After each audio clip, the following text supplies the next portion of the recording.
What's going on, guys? It's Jimmy here. Okay, so we got brand new footage just released here of this Russian jet that has downed a US drone.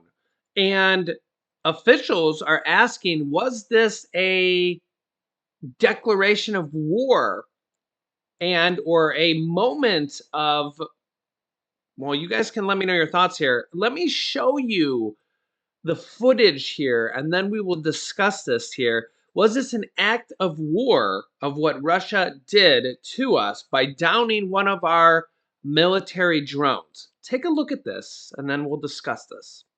We just got dramatic new video from the Pentagon released by the military where you can see a Russian fighter jet as it was approaching the back of the American drone that has now been downed 4 to 5,000 feet in the Black Sea.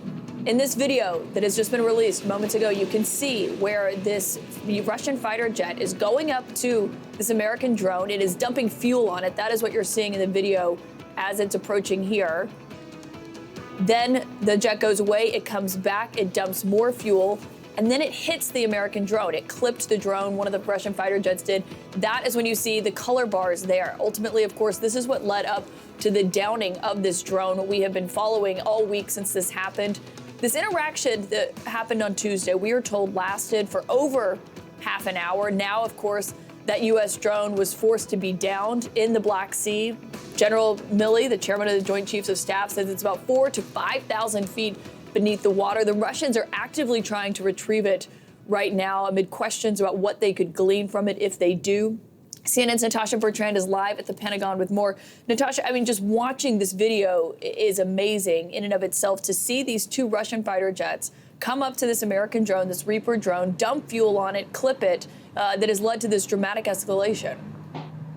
It is remarkable, Caitlin, and let's just remember what the Russians have been saying about this incident. The Russians have been insisting that that fighter jet, the Russian fighter jet, did not ever make contact with that drone. Well, now we can see that the video really does belie that explanation. We're seeing that the fighter jet actually comes up extremely close to the drone. You're watching it right there, starts releasing a lot of jet fuel, as U.S. officials had said it did. It hits that drone. That is when the camera footage goes out. And then when the camera footage reappears, you can see that the propeller of that drone is damaged. And that is exactly the sequence of events that U.S. officials had laid out, calling this behavior by the pilots extremely reckless and dangerous. I mean, this is just really remarkable. This is something that is so unusual to see, because usually when these fighter jets intercept these drones, they kind of just fly alongside them. And this fighter jet did do that. It flew beside this drone for about 30 to 40 minutes before actually speeding up right next to the drone, as you saw there, and starting to dump jet fuel on it. That is the moment when U.S. officials say they realized that something was really, really wrong here. As we have seen over the last couple days, U.S. officials have made really, really strict protests to the Russians about this incident, saying that it is completely unacceptable, that it could have endangered the pilots, of course, of that fighter jet, and of course that it violates the U.S.'s right to conduct these kinds of surveillance missions over the Black Sea and over international waters and over in international airspace. But again, this just really belies the Russian explanation for what happened here. Again, they had insisted that the Russian fighter jet did not hit that drone, but you can see pretty clearly right after that footage goes out, when the camera goes out, that the propeller is damaged. That really could have only been done by an impact from that plane, Caitlin. Yeah, Natasha, thank you. And Don Pepe, I mean, as we're just watching this video, it's remarkable. And I want to remind people that yesterday we heard from the Pentagon, and they said that it was clear that the dumping of the fuel was intentional, but when it comes to the actual physical contact that they made, they weren't sure whether or not that was intentional. I mean, Milley, the chairman of the Joint Chiefs of Staff, Don Poppy, was being asked if he believed this was an act of war. He said he wasn't prepared to go there yet, but these are the kinds of questions they're facing over this video that you're seeing here. And that's what John Kirby said yesterday. They had to be careful because they didn't want this war to escalate into something else. And if you look at this video, there are big questions about whether or not it was intentional, because this is only 40 seconds of something that lasted for 30 to 40 minutes. So unintentional, 30 to 40 minutes, very interesting. Okay, so couple things. Was this intentional? I think yes. I think it's clear as day. It's intentional that they dumped the fuel on it and that caused it to go down. Whether or not they meant to clip it and bump into it also is irrelevant. But they sent the fighter, or they sent the drone down, and it's now a downed drone. Also, now you can see here Russia plans to recover the wreckage of U.S. downed drone over the Black Sea. Now, first of all, this is not their property. We weren't over their airspace. Okay, this is very different than like the Chinese air balloon or spy balloon that was over our airspace. We were over international waters and they shot down US military property. So Russia trying to recover US military property, was this an act of war? And now they're going to try to recover it and try to get, you know, intelligence from us. Is this a act of war? You guys can let me know your thoughts here on this. One thing's for sure, if there was a pilot in there, if this was a jet with a person in there, imagine what that would be like. So think about how close this is, okay? Now think about how much these drones cost, millions of dollars, right? And now they're trying to recover it, like it's their property now. So just think about the brazenness of this. Yeah. So this is so many questions here, but they did this on purpose. Now they're going to try to steal our property, which is not theirs. We were not over their territory. This is international waters. So this, first of all, this is just reckless, and this is what John Kirby said. So, and this is what we've been talking about here. Are we getting closer and closer and closer to World War III? And it's just going to take one incident from Russia, from the US, from China, from North Korea, and then boom, we're there. We're in World War III. One incident like this. This is how close we are to World War III. Yeah. And remember, just a year ago, people were saying, oh, Russia's not going to invade Ukraine. They're just putting that 150,000 troops right on the border. But that's not going to happen.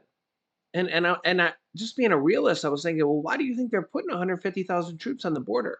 And now we got Russia shooting down our military drones over international waters. And, you know, we got North Korea shooting, rockets every single day, just, for funsies, and wait until they, accidentally hit somebody. We have a massive, massive war going on in Ukraine, which we're sending them, tanks, anti-aircraft, all sorts of things. And now just announced here, Poland, one of the biggest NATO members here, and right next to the war here, Poland is going to be sending fighter jets to Ukraine now here as well, upping the ante for the war and for NATO. So this kind of ups the tensions even more, helps Ukraine defend themselves even better, and will probably piss off Russia and Putin even more, sending fighter jets to Ukraine. Yeah, you can see here Poland to transfer MiG-29 fighter jets to Ukraine within days. As what has been going on here, these are Soviet-made MiG-29 fighter jets. So to continue with the trend here, they're doing what has been done here also, is that just like with a lot of the U.S. Things that we've sent over, is that they're kind of using a lot of their older jets and military supplies as they transition to new stuff. So they're kind of getting the old stockpile things from the US and from all these other countries, as they replace the new stuff, we're kind of giving Ukraine the older stuff as everybody replenishes with new stuff. However, this is going to be coming to an end at some point, because at some point all the old stuff is going to run out. Yeah. And there was a recent headline here that Russia has kind of gone through all of their decades and decades and decades of stockpiles. So, and you can kind of think of this as probably a good thing, because, you know, most people consider Russia public enemy number one here of the United States, and they probably have been for a while. If you've, and you know, maybe China, but you know, hopefully we never really get into it with China. But you know, they're always kind of considered an adversary there. But Russia, you know, we've had the Cold War with Russia, and we've always kind of had tensions and problems with Russia. But Russia's probably gone through most, if not all, of their decades old stockpile, their war chest of ammunitions and old stuff that they just had kind of sitting there. You know, the old Soviet stuff, most of that, if not all of that, is gone, which is bad for them. Yeah, so think about all the stuff they've had to go through, and they no longer have access to anymore. It's just gone. And it's actually kind of beneficial for the rest of the world, and it's on their own accord. They chose to invade Ukraine, and the rest of the world helped Ukraine defend themselves. So you know, don't get me wrong here. This is absolutely terrible for Ukraine, and you gotta help Ukraine defend themselves. I mean, who wants to see a country of 40 to 45 million people get invaded? And they don't want to be invaded. They've been fighting back. So what are you going to do? What are you going to do?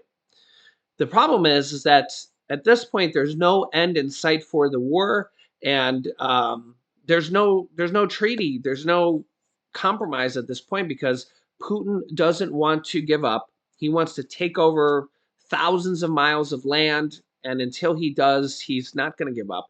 And Ukraine doesn't want to give up the land. So at this point, there's going to be no peace treaty in sight. So there's kind of a problem. And I don't know how the war is going to end. You guys can let me know your thoughts here, but I'll keep you up to date here. So if you appreciate these videos, don't forget to hit the like button for us. And if you're new here, make sure to subscribe so you don't miss out on new videos. Here's some videos you can watch next. This could be big for millions of Americans. Click on this video next. Or NATO is concerned about this for millions of Americans here. So click on one of those videos next. Thanks for watching, guys, and I'll see you in the next video.